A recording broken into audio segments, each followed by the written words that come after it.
سادات کرام، علماء ذوی الاحترام، حفاظ کرام، حاضرین و حاضرات مجلس، السلام علیکم ورحمۃ اللہ وبرکاتہ۔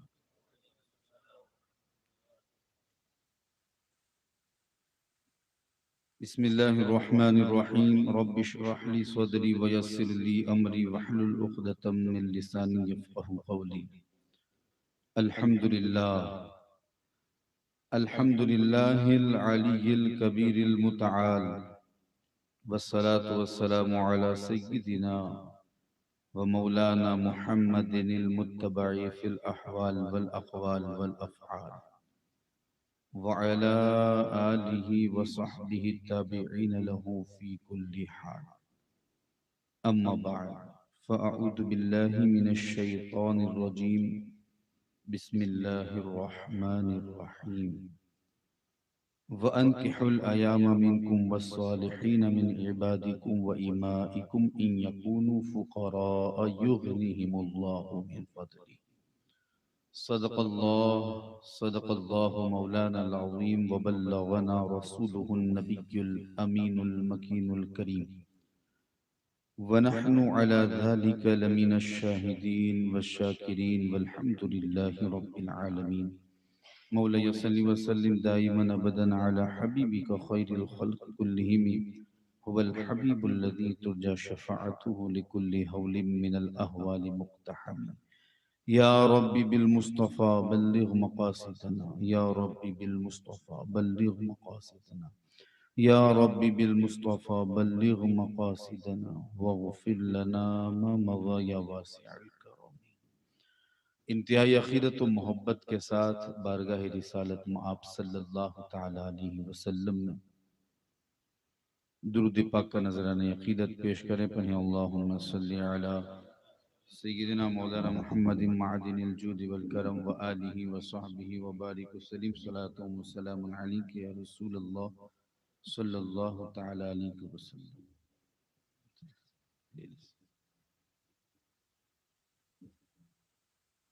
ایک بار درود پاک پڑھیں، اللہم صلی علی سیدنا مولانا محمد معدن الجود والکرم وآلہ وصحبہ وبارک وسلم، صلاۃ و سلام علیک یا رسول اللہ صلی اللہ تعالی علیہ وسلم۔ محترم سامعین، آپ بخوبی جانتے ہیں کہ آج ہم اور آپ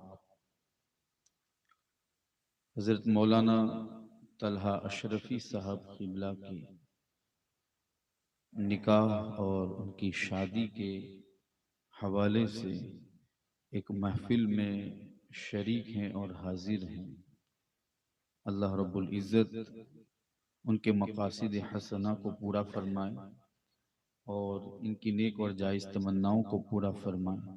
بالخصوص انہیں آپس میں اتحاد، اتفاق، محبت، مودت نصیب فرمائے اور دونوں خاندانوں میں خوب محبت نصیب فرمائے۔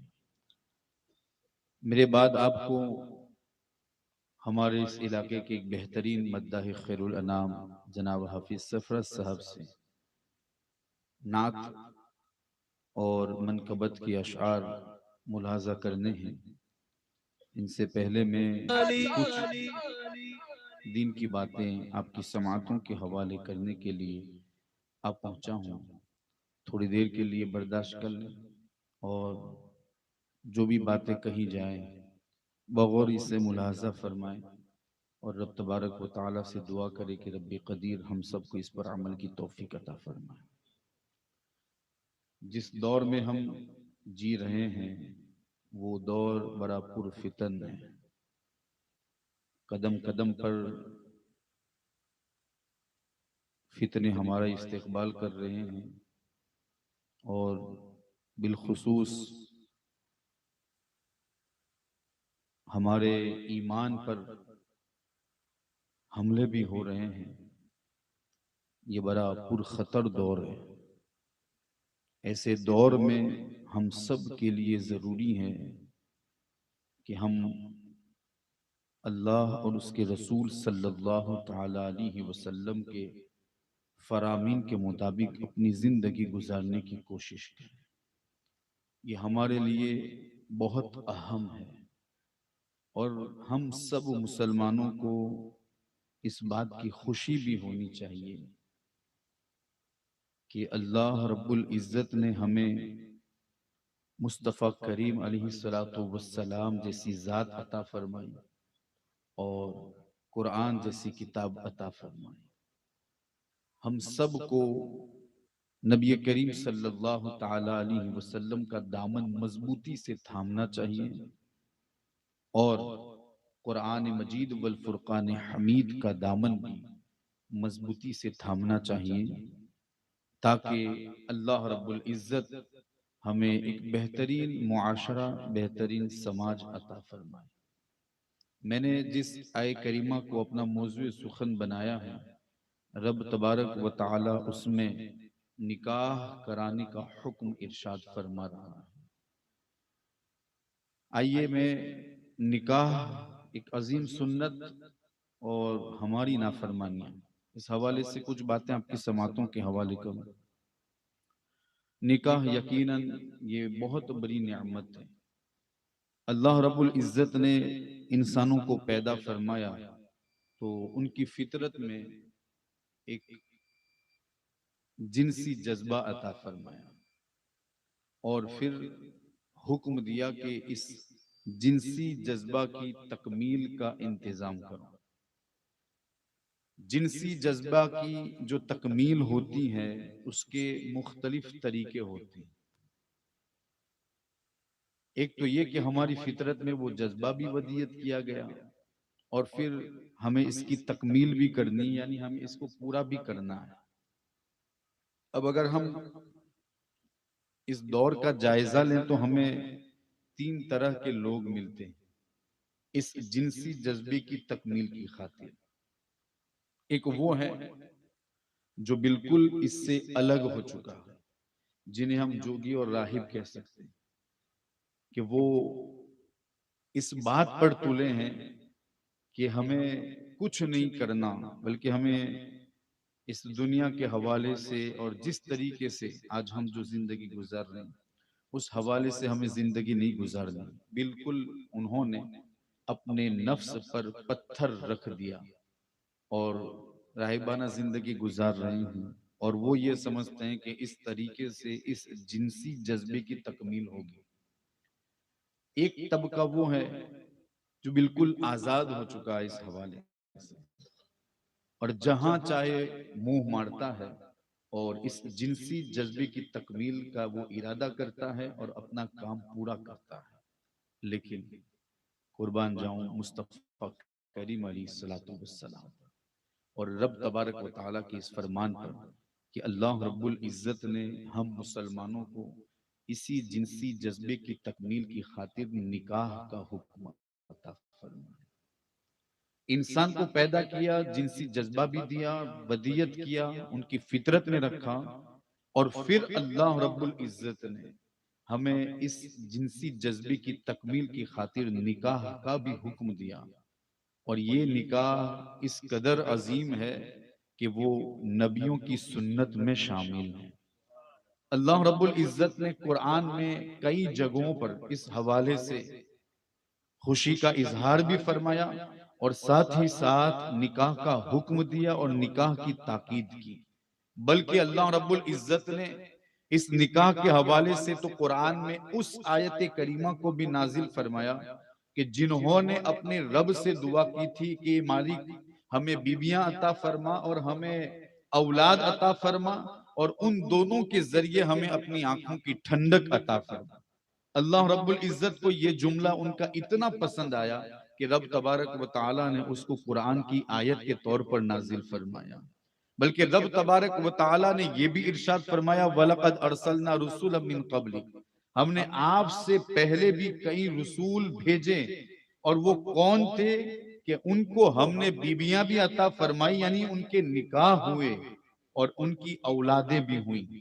اللہ رب العزت کو ہی پسند ہے کہ بندہ جب سن شعور کو پہنچے اور اس عمر کو پہنچے تو وہ نکاح جیسے عظیم فرائض کو انجام دیں، تاکہ دین و دنیا کے فوائد اور دین و دنیا کی برکتیں اس کو نصیب ہوں۔ لیکن ہمارے اس دور میں ہم دیکھ رہے ہیں کہ اکثر لوگ اس سے غفلت برتتے ہیں، اور غفلت برتنے کا ایک تعلق یہ بھی ہوتا ہے، اور جس وجہ سے غفلت برتی جاتی ہے وہ یہ بھی ہے کہ وہ آزادانہ زندگی گزارتے ہیں۔ حالانکہ نکاح کے حوالے سے اگر دیکھیں تو یہ نکاح ہمارے لیے دین و دنیا کے بہت سارے فوائد رکھتا ہے۔ نکاح کے ذریعے جو فوائد ہمیں نصیب ہوتے ہیں وہ میں ابھی آپ کے سامنے پیش کروں گا۔ قرآن نے بھی اس کو ذکر کیا ہے، اور خود نبی کریم صلی اللہ تعالی علیہ وسلم نے بھی اس کو بیان فرمایا، بلکہ آپ کے غلاموں نے بھی اس حوالے سے ہمیں ترغیب دلائی۔ جب ہماری اولاد اس عمر کو پہنچے کہ اب ان کا نکاح کرا دینا چاہیے، تو ہر ایک ماں باپ کی یہ ذمہ داری ہے کہ وہ اپنے بچوں کے نکاح کا انتظام کریں، اس لیے کہ نکاح کی وجہ سے ایک بہترین معاشرہ تشکیل پاتا ہے۔ نکاح کی وجہ سے نسل انسانی کی بقا یہ موجود رہتی ہے۔ نکاح کی وجہ سے اللہ کے رسول صلی اللہ تعالی علیہ وسلم راضی ہوتے ہیں۔ نکاح کی وجہ سے رب تبارک و تعالی کے فرمان پر عمل ہوتا ہے، اور اللہ رب العزت اس سے راضی ہوتا ہے۔ اب وہ شخص جو سن شعور کو پہنچا، نکاح کی عمر تک پہنچا، وہ اپنی آزادانہ زندگی گزارے اور نکاح نہ کریں تو پھر یاد رکھیں وہ بڑے نقصان میں ہیں، وہ بڑے گھاٹے میں ہیں۔ ہمارے یہاں عموماً جو ہمیں ریزن دکھایا جاتا ہے وہ یہ ہوتا ہے کہ ابھی ہم اپنے پیروں پر کھڑے نہیں ہوئے، ابھی ہم اس لائق نہیں ہوئے، حالانکہ وہ اس عمر کو پہنچ چکے ہیں جہاں پر ان کا نکاح ہو جانا چاہیے۔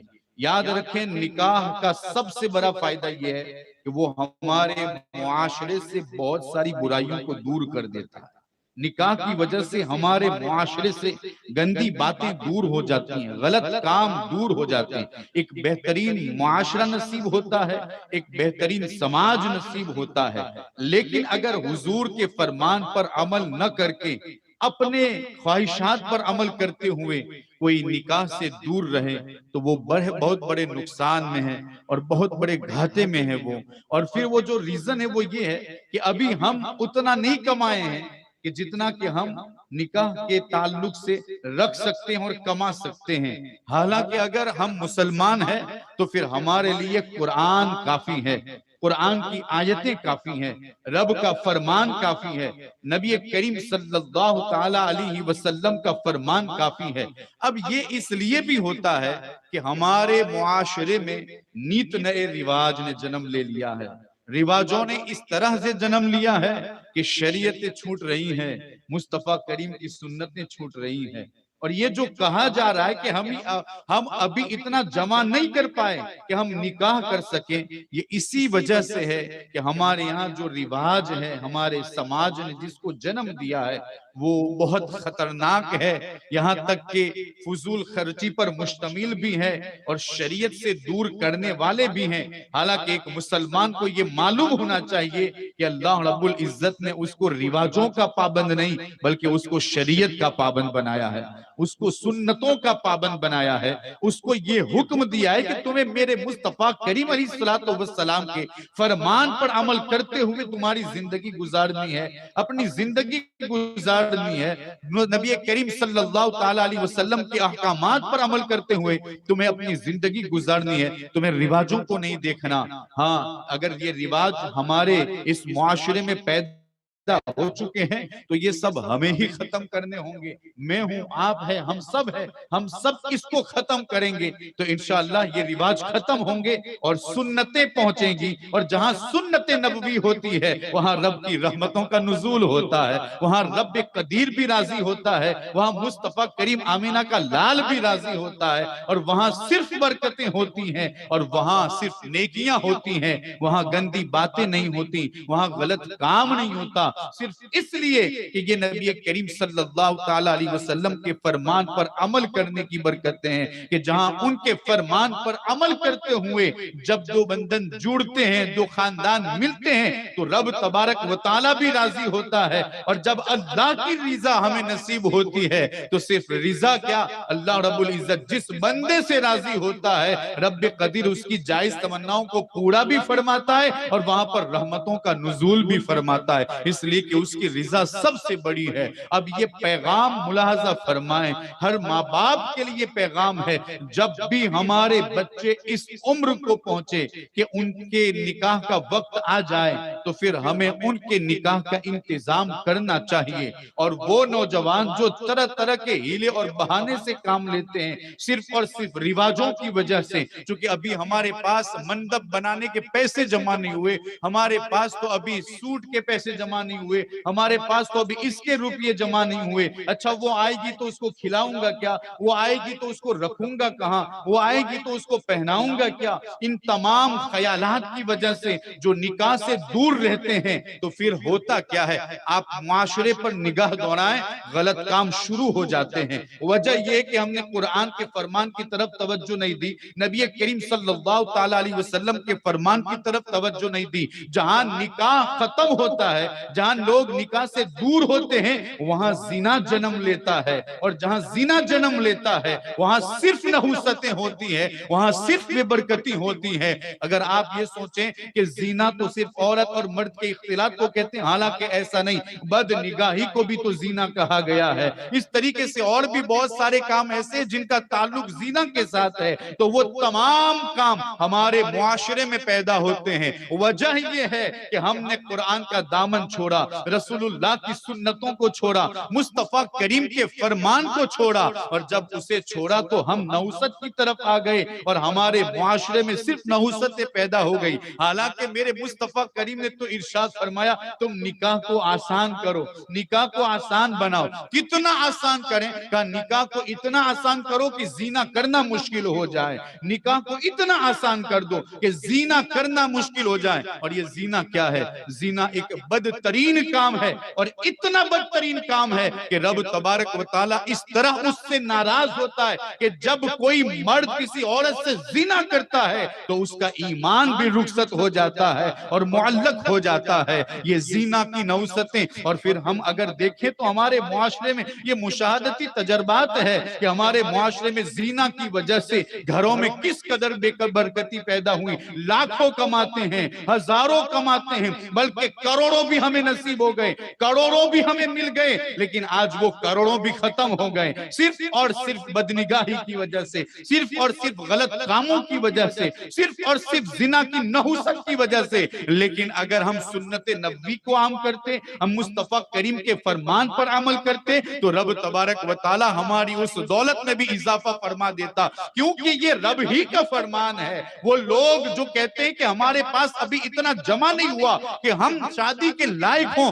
یا شادی کر سکیں، انہیں میرے رب کا یہی فرمان کافی ہے، وَأَنْكِحُوا الْأَيَامَ مِنْكُمْ وَالصَّالِحِينَ مِنْ عِبَادِكُمْ وَإِمَائِكُمْ إِنْ يَكُونُوا فُقَرَاءَ يُغْنِيهِمُ اللَّهُ۔ بلکہ اسی آیت کریمہ کے تحت حضرت عمر فاروق رضی اللہ تعالیٰ عنہ خود ارشاد فرماتے وہ کیسا مسلمان ہے جو فقر کی وجہ سے نکاح نہیں کرتا، حالانکہ اس کو اللہ کے فرمان پر بھروسہ نہیں، رب کہتا ہے۔ اور پھر آگے یہ بھی فرماتے ہیں وہ کیسا مسلمان ہے جو بغیر نکاح کے رزق کو تلاش کر رہا ہے، بغیر نکاح کی رزق کی تلاش میں، حالانکہ رب قدیر کا یہ فرمان ہے ان یکونوا فقراء یغنیہم اللہ، اگر تم فقیر بھی ہوں گے تو نکاح کی برکت سے رب تبارک و تعالیٰ تمہیں مالدار بنا دے، تمہیں مالدار بنا دے گا۔ نکاح کرو، رب تبارک و تعالیٰ نے نکاح میں برکتیں رکھی ہے، زنا سے دور رہو، بدنگاہی سے دور رہو، اس لیے کہ یہ نحوست ہے، نحوست، اور اس میں صرف یہ برکتی ہے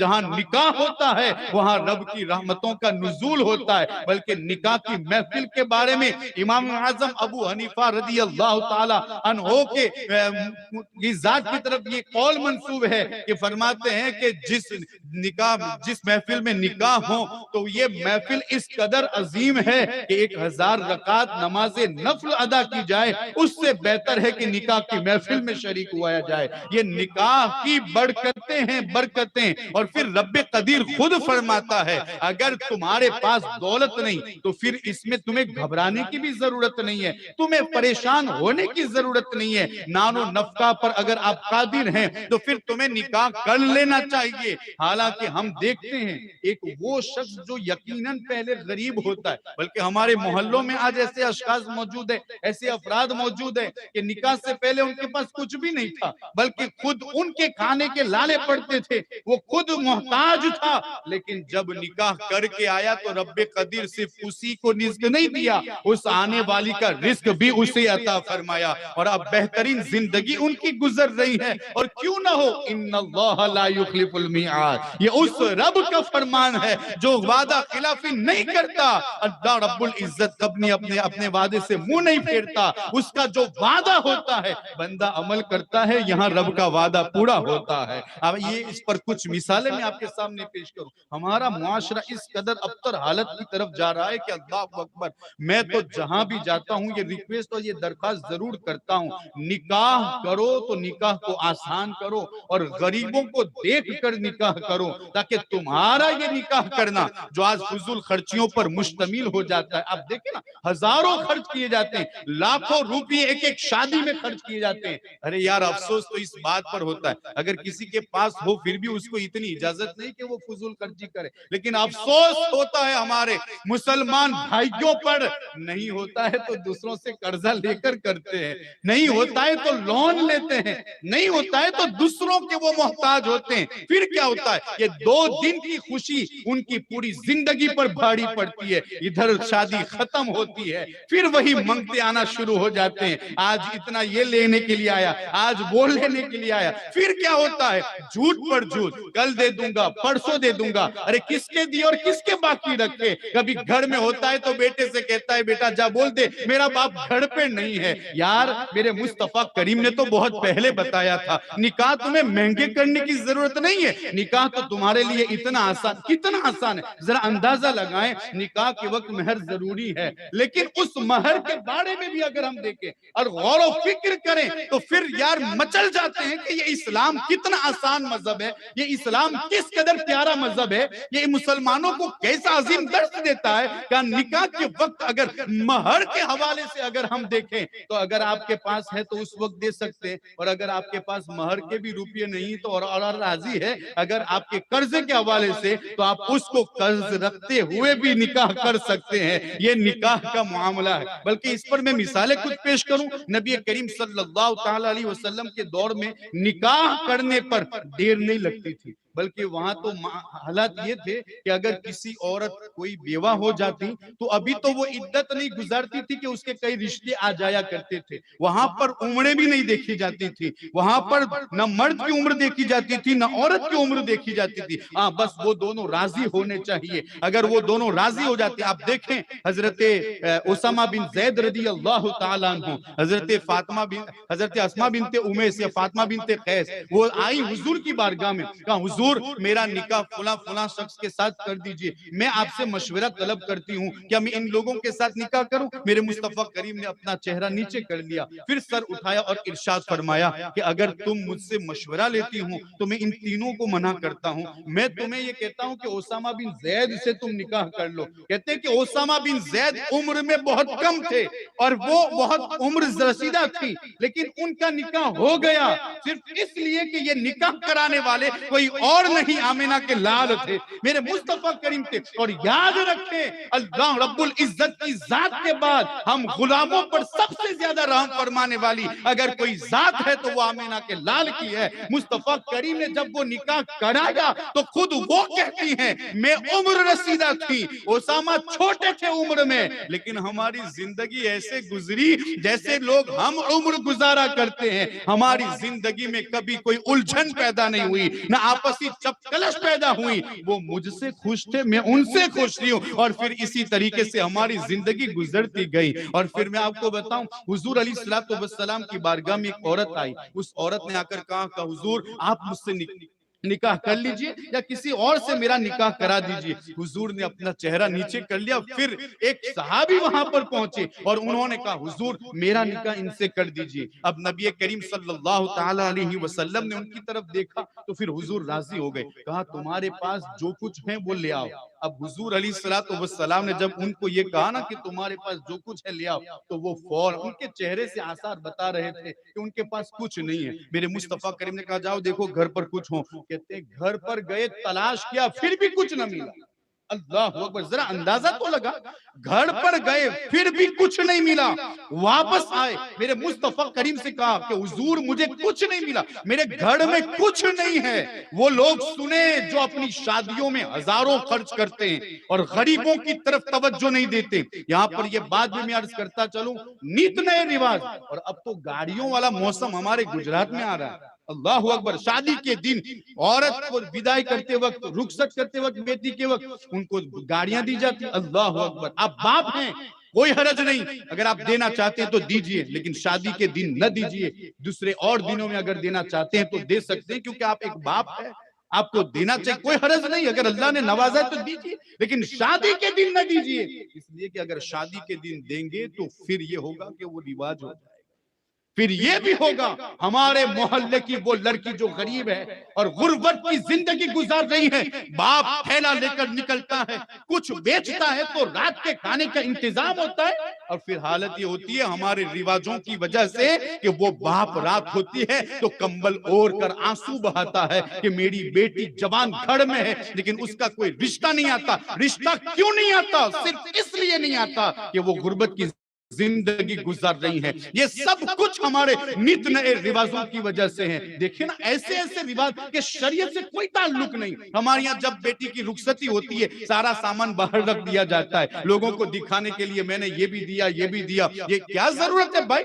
آپ کی بیٹی ہے، آپ دے سکتے ہیں، کوئی حرج نہیں ہے، آپ اس کے مالک ہیں اور آپ کو جو دینا ہو دیجئے، لیکن ضرورت کی چیزیں آپ دیجئے، کوئی حرج نہیں ہے۔ لیکن یہ کیا بات ہوئی کہ لوگوں کو دکھاتے ہوئے تم انہیں وہ سب کچھ دے دو کہ جو آج دوسروں کی بیٹیوں کے نکاح میں رکاوٹ بن جائیں، کہ وہ بیٹیاں سسکتی ہوئی اپنی عمر اپنے ہی گھر میں گزار دیں، ان کی جوانی بھی گزر جائے، یہاں تک کہ وہ بڑھاپے کی دہلیز پر قدم رکھ کے یہ سسک کر اپنے یہاں اپنا گلا گھونٹتے ہوئے نظر آئے، اور ہم ہے کہ اللہ نے نوازا ہے تو بس بے فام اڑا رہے ہیں۔ آقا علیہ السلام نے اس کا حکم قطعاً نہیں دیا، بلکہ میرے مصطفیٰ کریم کے پاس تو کیا نہیں تھا، آؤ ذرا سنو میرے مصطفیٰ کریم کے پاس کیا نہیں تھا، بہت کچھ تھا، میرے رب نے بہت کچھ عطا فرمایا تھا۔ نبی کریم صلی اللہ علیہ وسلم کی شان تو یہ ہے، حضرت عائشہ سے کہتے ہیں عائشہ اگر میں چاہوں تو میرے ارد گرد سونے اور چاندی کے پہاڑ چلے۔ میں پوچھنا چاہتا ہوں کون ہے دنیا میں کہ جس کے ارد گرد سونے اور چاندی کے پہاڑ چلے؟ یہ صرف اور صرف میرے مصطفیٰ کریم کی ذات ہے۔ اگر وہ چاہیں تو ان کے دائیں بائیں سونے چاندی کے پہاڑ چلیں۔ اللہ رب العزت نے انہیں بہت کچھ دیا تھا، لیکن ان کی سیرت پڑھیں، ان کی تاریخ پڑھیں اور ان کی نکاحانہ زندگی کو پڑھیں۔ روایت میں آتا ہے کہ حضرت زینب کے نکاح میں انہوں نے ایک مرتبہ صرف ایک بکری ولیمہ کے اندر ایک بکری کا گوشت لوگوں کو کھلایا تھا، باقی جتنے بھی نکاح ہوئے اس میں پنیر تھا، اس میں چھہارا تھا، کھجوریں اور اس کا حلوہ ہوا کرتا تھا، اس سے زیادہ کچھ بھی نہیں تھا۔ بلکہ میرے مصطفیٰ کریم نے اپنی بیٹی کا نکاح بھی تو کیا ہے نا۔ ہم سب کچھ پڑھتے ہیں، یہ کیوں بھول جاتے ہیں؟ سب کچھ پڑھتے ہیں، ہم یہ کیوں بھول جاتے ہیں؟ حضور علیہ السلام اگر ہاتھ اٹھا دیتے تو رب تبارک و تعالی جنت سے جوڑے بھیجتا، لیکن حضور علیہ السلام نے ان کی رخصتی کے وقت جو کچھ دیا وہ سیرت میں آج بھی لکھا ہے، وہ سب کچھ ہماری نظروں کے سامنے موجود ہے۔ تو وہ عورت حضور کی بارگاہ میں آئی اور کہا کہ حضور میرا نکاح کرا دیں، تو پھر اس شخص سے کہا کہ جاؤ دیکھو تمہارے گھر میں کچھ ہے تو لے کے لاؤ۔ جب وہاں پر آئے تو کہا حضور کچھ بھی نہیں، کہا تمہارے پاس لوہے کی انگوٹھی بھی نہیں، کہا وہ بھی نہیں۔ اچھا یہ دیکھیں یہاں کمال کی بات یہ ہے کہ یہ کہنے کے بعد نکاح رکا نہیں، نکاح نہیں رکا۔ میرے مصطفیٰ کریم نے پوچھا انگوٹھی بھی نہیں؟ کہا نہیں۔ کہا تمہیں قرآن یاد ہے؟ کہا مجھے قرآن تو یاد ہے۔ کہا اسی قرآن اس کو سکھانے کے عوض میں تمہارا نکاح اس کے ساتھ کر رہا ہوں۔ یہ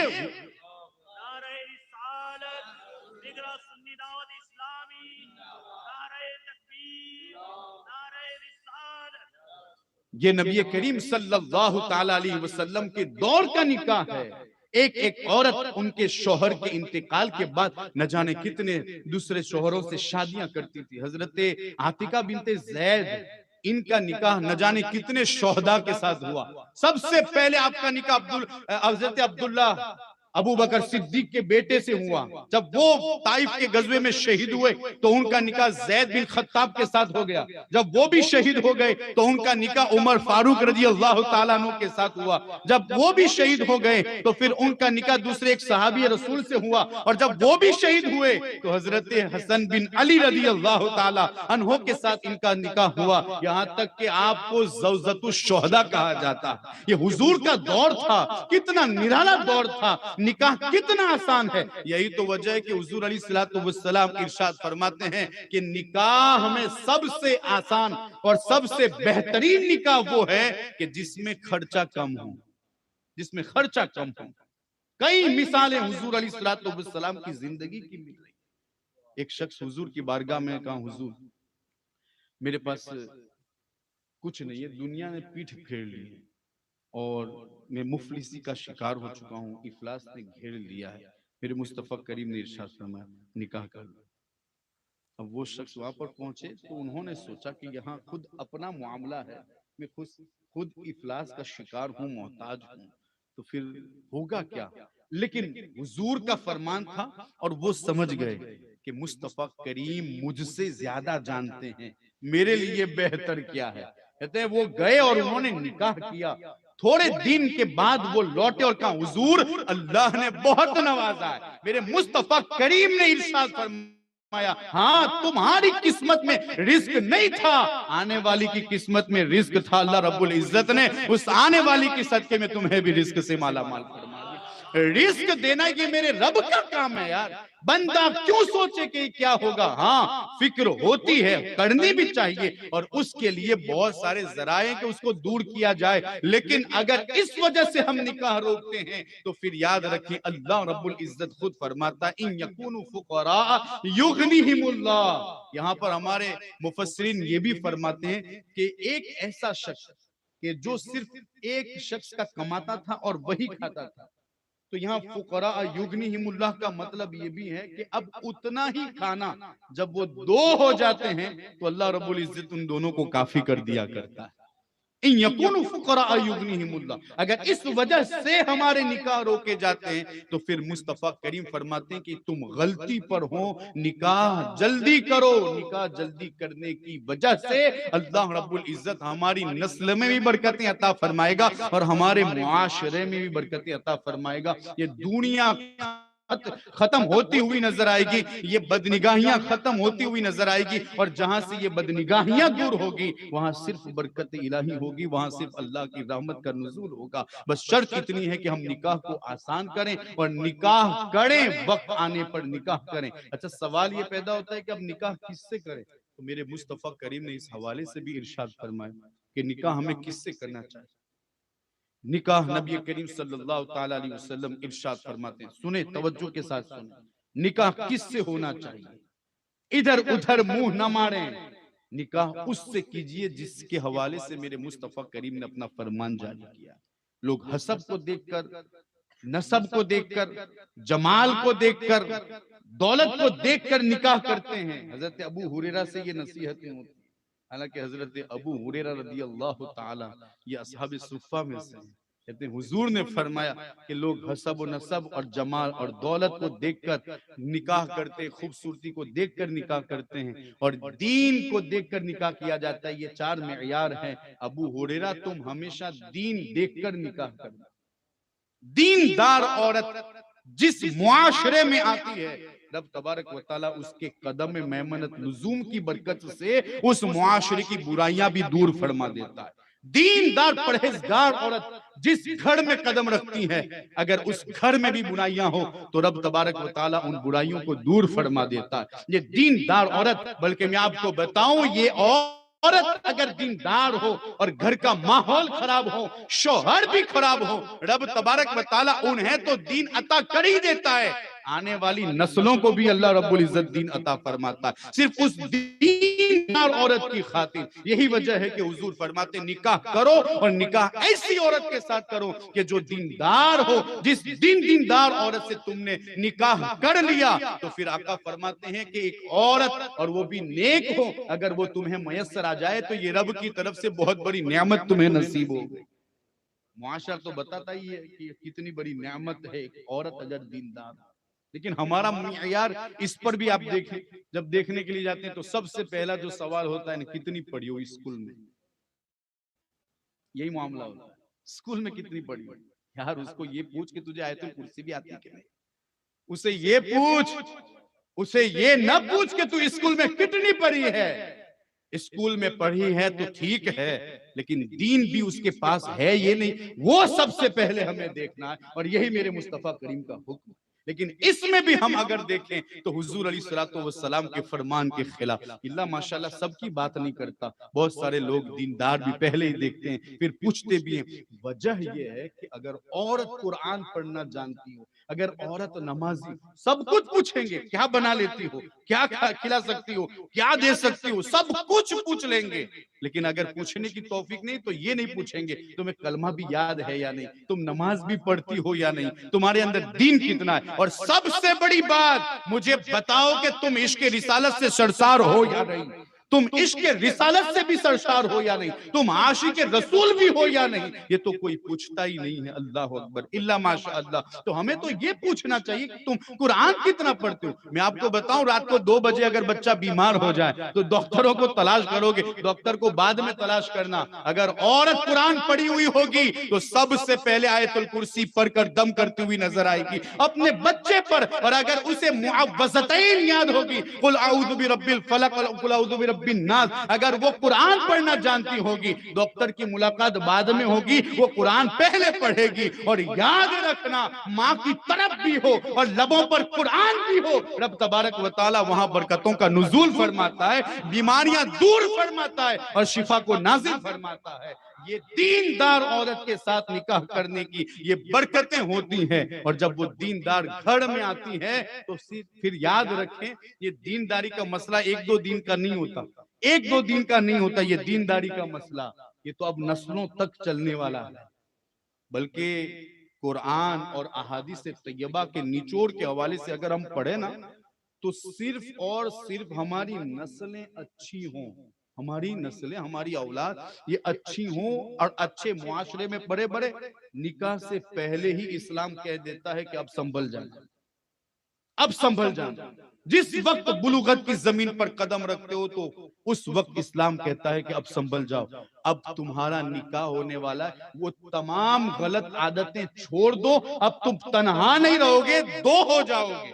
اور اگر اس کے بعد بھی اگر کوئی غلط کام ہوتا ہے تو پھر اسلام کہتا ہے کہ تم میاں بیوی پھر سے شریعت کا دامن تھام لو، اب تم صرف دونوں نہیں رہو گے بلکہ اب تیسرا بھی آنے والا ہے۔ اور جب اس طریقے سے جب ان کا معاشرہ آگے بڑھتا ہے تو رب تبارک و تعالی انہیں بہترین معاشرہ عطا فرماتا ہے، اور بہترین معاشرہ کتنی بڑی نعمت ہے وہ آج کے دور میں پتہ چلتا ہے، کتنی بڑی نعمت ہے وہ آج کے دور میں پتہ چلتا ہے۔ تو اس کی بنیاد اور اس کا معیار وہی دیندار عورت ہے، اگر ہم اس کی طرف توجہ دیں تو رب تبارک و تعالی ہمیں ضرور برکتیں عطا فرمائے گا۔ اور پھر آپ دیکھیں ہمارے یہاں، اچھا یہ نکاح کیا ہے؟ یہ میرے آقا علیہ السلام کی سنت ہے، بلکہ آپ سے پہلے بھی جو انبیاء گزرے رب تبارک و تعالی نے ان کے بھی نکاح کرائے اور انہیں بھی اولادیں عطا فرمائی۔ لیکن اگر ہم دیکھیں یہاں تو یہ تو خوشی کا موقع ہے نا، ہر خوشی کا موقع ہمارے لیے مقام شکر ہوتا ہے۔ توجہ ہے آپ کی؟ ہر خوشی کا موقع ہمارے لیے مقام شکر ہوتا ہے۔ ہونا کیا چاہیے؟ جب شادی بیاہ کا موقع ہو تو ہونا یہ چاہیے کہ ہم سب سے زیادہ اللہ کا شکر ادا کریں، لیکن اگر ہم دیکھیں تو اسی شادی میں سب سے زیادہ اللہ کی نافرمانی ہوتی ہے شادیوں کے اندر۔ بلکہ اگر آپ اسلام تلاش کریں نا تو پھر کئی جگہوں پر ہی آپ کو نظر آئے گا، جیسے ایک ہی محفل زیادہ نظر آتی ہے نکاح کی، وہیں پر ہمیں اسلام نظر آتا ہے، ورنہ آپ دیکھیں دوسری جگہ تو سارے کام اسلام کے خلاف ہوا کرتے ہیں، عورتوں کی بے پردگی، اللہ اکبر، اس طرح کے اور بھی بہت سارے کام، فضول خرچیاں، نہ جانے کتنے ایسے غلط کام ہوتے ہیں شادیوں کے موقع پر، اور پھر جب انہیں کوئی سمجھاتا ہے تو کہتے ہیں کہ یہ 2 ہی دن کا تو موقع ہے، پھر بار بار کہاں شادی ہونے والی ہے؟ اسلام نے 4 کی اجازت بھی دی ہے، لیکن کہنا کیا ہے؟ یہ 2 دن کا موقع ہے، اب ان 2 دنوں کے اندر اسلام کو بھلا دیا جاتا ہے، شریعت مصطفیٰ کو بھلا دیا جاتا ہے۔ کون بھول جاتا ہے؟ اللہ ماشاءاللہ باپ بھول جاتا ہے، ماں بھول جاتی ہے، بیٹی بھول جاتی ہے، بہن بھول جاتی ہے، بھائی بھول جاتا ہے۔ اس موقع پر سب سے زیادہ اللہ کا شکر ادا کیا جانا چاہیے۔ اور پھر آپ دیکھیں شادی سے پہلے کیا ہوتا ہے؟ رات رات بھر دعائیں مانگتی ہے، اللہ میرے بیٹے کے لیے نکاح کا انتظام کر دے، اچھا رشتہ دے دے۔ اور ہر ماں باپ کا حق ہے وہ اپنے بچوں کے رشتے کی کوشش کریں اور تلاش کریں اور نکاح کی دعائیں مانگے، کوئی شک نہیں ہے، رات رات دعائیں مانگے، مانگو۔ لیکن پھر کیا ہوتا ہے کہ شادی کا موقع آتا ہے کہ ہم شریعت کا دامن ہی چھوڑ دیتے ہیں۔ سب سے بڑی بات 2 دن کے اندر ماں باپ نمازیں ہی نہیں پڑھتے۔ ارے وہ یار جو رات میں اٹھ کر اپنے رب کی بارگاہ میں رونے والا تھا اور رو رہا تھا، دعائیں مانگ رہا تھا، بیٹے کے رشتے کی وجہ سے رونے آنسو بہا رہا تھا، اور صرف بیٹی کے رشتے کی وجہ سے وہ بھیک مانگ رہا تھا، کبھی اس کو کہتا ہے کبھی اس کو کہتا ہے میری بیٹی کے لیے دیکھنا، میرے بیٹے کے لیے دیکھنا، اور جیسے ہی جب رشتہ طے ہو جاتا ہے تو اللہ کو بھی بھول جاتا ہے، رسول اللہ کو بھی بھول جاتا ہے، نمازوں کو چھوڑ دینا۔ ہونا تو یہ چاہیے کہ جب رشتہ طے ہو جائے اس وقت بھی، اور جس دن نکاح ہو شادی ہو اس وقت بھی سب کچھ چھوٹ جائے، شریعت کا دامن نہ چھوٹنے پائے، اس لیے کہ یہ رب تبارک و تعالیٰ کی بارگاہ سے ہم نے دعائیں مانگ مانگ کر یہ رشتہ ہم نے مانگا تھا اور طلب کیا تھا، اور آج اگر وہ رشتہ طے ہو چکا ہے تو پھر ہم شریعت کو کیوں چھوڑیں؟ ہمیں شریعت کا دامن تھامنا چاہیے اور سب سے زیادہ اللہ کا شکر ادا کرنا چاہے کہ میرے مالک تیرا شکر و احسان ہے کہ تو نے میرے بیٹے کے لیے بیٹی کا انتظام کر دیا، ایک بیٹی کا انتظام کر دیا اور بیٹی کے لیے بیٹے کا انتظام کر دیا۔ ہمارے لیے یہ سب سے بڑا عالمیہ ہے کہ شادی کے موقع پر ہم اللہ رب العزت کے شکر ادا کرنے کے بجائے سب سے زیادہ اس کی نافرمانی کرتے ہیں۔ اللہ رب العزت ناراض ہوتا ہے، بھول جاتے ہیں، ہم سب کچھ بھول جاتے ہیں اور وہ کر بیٹھتے ہیں۔ ہماری عورتوں کا کیا کہنا؟ اللہ اکبر، مائیں اور بہنیں بیٹھی ہیں تو ان کو بھی کچھ بتاؤں کہ ہم یہ جو کچھ کر رہے ہیں وہ شریعت کے خلاف۔ سب سے پہلے ہمارے لیے پردہ ضروری ہے، پردے کا انتظام کریں، پردہ ضروری ہے۔ نبی کریم صلی اللہ تعالی علیہ وسلم کی پاک بیبیوں کو حکم ہوا کہ وہ پردے میں رہیں۔ وہ کون عورتیں تھیں؟ تصور بھی نہیں کر سکتے کہ وہ عورتیں ایسا کر سکتی ہے، تصور میں بھی نہیں لا سکتے، لیکن رب تبارک و تعالیٰ نے ہماری تعلیم کے لیے یہ حکم نازل فرمایا، اے نبی اپنی بیویوں سے کہیں کہ وہ پردے میں رہے اور پردہ ڈالے رکھے۔ یہ نبی کی بیویوں پر حکم تھا تو انہوں نے اس پر کیسا عمل کیا، تاریخ پڑھے تو پتا چلے۔ اور آج امت ہے کہ اس سے اتنا دور ہو رہی ہے کہ اللہ اکبر، اور پھر حالت دیکھیں، 5-5 ہزار روپیہ، 10-10، بلکہ میں اپنی طرف سے کہہ رہا ہوں، ہو سکتا ہے کم ہو، 50-50 ہزار روپیے دوسروں کی شادی میں آپ دیکھیں صرف اور صرف میک اپ پر خرچ کیے جاتے ہیں۔ کتنے افسوس کی بات ہے، رب تبارک و تعالیٰ کا رزق کھائیں اور اسی کا رزق، اور اس نے جو یہ نعمت عطا کی ہے نکاح کی، اور اسی نعمت نکاح پر شکر ادا کرنے کے بجائے وہی گناہ پر گناہ کرتے جائیں۔ اللہ اکبر، یہ اللہ رب العزت کو ناراض کر دینے والی بات ہے۔ اور عورتوں سے خصوصی گزارش کروں گا، رب تبارک و تعالیٰ خوب جانتا ہے، بہتر جانتا ہے کہ کون کس صورت میں اچھا ہے۔ اللہ رب العزت نے جو تمہیں صورت دی ہے اسی پر اکتفا کریں، جو جمال دیا ہے اسی پر اکتفا کریں، بناوٹی سنگار اختیار کرنے کی ضرورت نہیں ہے۔ یہ یہاں تو 2 دن کے لیے تمہیں اچھا لگے گا، لیکن جب قبر میں پہنچے گی تو پتا چلے گا یہ کس قدر دشوار تھا، یہ کس قدر اللہ کو ناراض کرنے والا تھا۔ جب تم بناؤ سنگار کرتی ہو، اور وہ بھی اپنے شوہر کے لیے نہیں بلکہ دوسروں کے لیے، تاکہ غیر مردوں کی نظر تم پر پڑے، اگر اس لیے یہ کام کرتی ہو تو پھر یاد رکھیں اللہ رب العزت نے عذاب کا انتظام کر رکھا ہے، اور اس نے قرآن میں بھی بتایا ہے، اور رسول اللہ صلی اللہ تعالی علیہ وسلم نے بھی اس حوالے سے ارشاد فرمایا، بلکہ یہ چہرے دکھانا اور یہ اپنے ہیئت کو ظاہر کرنا یہ تو بہت بڑی بات ہے۔ میرے مصطفیٰ کریم تو فرماتے ہیں کہ اگر تم ایسی جگہ پر ہو جہاں کچھ مرد ہو، وہاں اپنے پیروں میں جھانجھر بھی نہ پہنو، کہیں اس کی آواز ان مردوں کو تمہاری طرف متوجہ نہ کر دے۔ اللہ کے رسول نے تو ہمیں اس کا بھی حکم دیا ہے اور اس قدر احتیاط کا حکم دیا ہے، تو پھر اللہ کے رسول صلی اللہ تعالیٰ علیہ وسلم کے فرمان کا لحاظ رکھیں، پردہ اختیار کریں۔ اور کچھ مائیں اور بہنیں تو ایسی ہوتی ہیں پہلے پردہ کرتی ہیں، جب شادی کا موقع ہوتا ہے تو ان کے چہروں سے بھی پردے ہٹ جاتے ہیں۔ یار یہ تو شکر کا موقع تھا نا، یہ تو شکر کا موقع تھا، ہم نے تو اس کو گناہ کا موقع بنا دیا۔ تم پہلے تو پردہ کرتی تھی، شادی پر تم نے کس سے سیکھا اور تمہیں کس نے سکھایا کہ اس وقت پردہ نہ کریں تو چلے؟ کبھی بھی ایسا نہیں ہو سکتا کہ ہم شریعت کا دامن چھوڑ دے تو چل جائے گا۔ شادی کا موقع ہو چاہے برتھ ڈے کا موقع ہو، کوئی بھی موقع ایسا نہیں ہے جہاں شریعت کو ہم چھوڑ کر زندگی گزار سکتے ہیں۔ ہر موقع پر شریعت کا دامن تھامے رکھنا ہمارے لیے ضروری ہے۔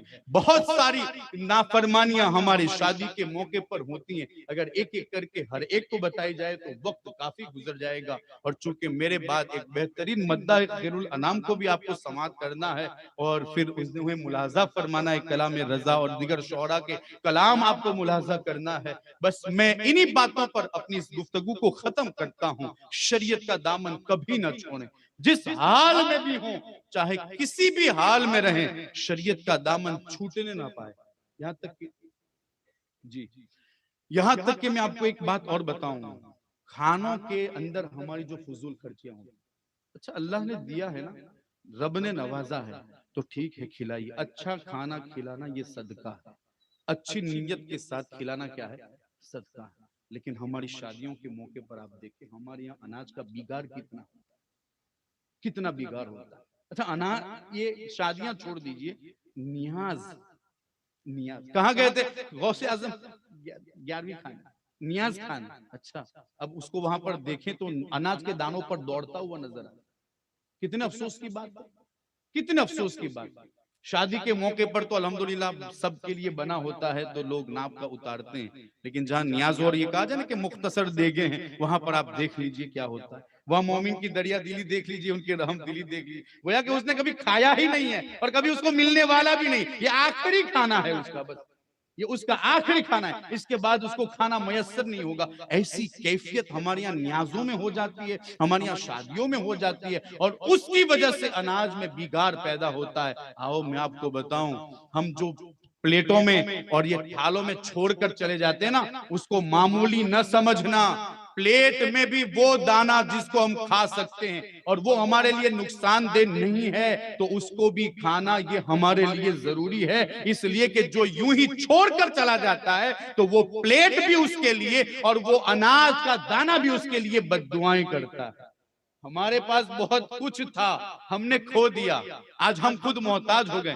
ذرا غور کریں، اس کا ریزن یہ تو نہیں کہ ہم نے اناج کی بے حرمتی کی، اناج کو پیروں تلے روندا ہے ہم نے، اناج کو یوں ہی ضائع کیا۔ اور یہ تو چونکہ بھروچ کا علاقہ ایک سرخیز علاقہ ہے، ہریالی والا علاقہ ہے، اللہ رب العزت نے یہاں نوازا ہے، اگر کسی کے پاس نہیں ہوتا نا تو دوسرے کے ذریعے اس کا انتظام ہو جائے۔ لیکن آپ فلسطین کی سرزمین پر جائیں، چھوٹے بچے ایک ایک دانے کے لیے ترس رہے ہیں، جب کوئی بانٹنے کے لیے آتا ہے تو لوگ انہیں چھوڑنے کے لیے تیار نہیں، بچوں کے پاس پہننے کے لیے کپڑے نہیں، پینے کے لیے پانی نہیں ہوتا اور کھانے کے لیے اچھی غذائیں نہیں ہوتی۔ میرے رب نے ہم لوگوں کو نوازا ہے تو کیا اس کا مطلب یہ کہ ہم جیسا چاہے اڑائیں، جیسا چاہے اس کا بگاڑ کریں، جیسا چاہے ہم اس کو اڑائیں؟ اللہ اکبر!